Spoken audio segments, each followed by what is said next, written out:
Sioni nilipoona sana ngefanya nini. Nilijikuta najitetea sababu napanga kunoni.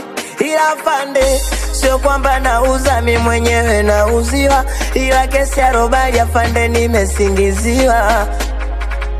Afande legeze kamba ili niweze kukupanga afande.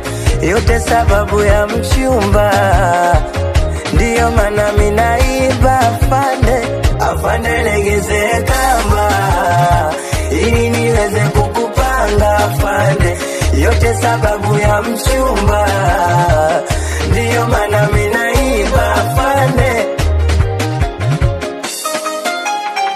Ayawe chu Iyo mideni ndo inafanya mina kesha lokesheni. Afande niache, niacheni. Kadange nipe na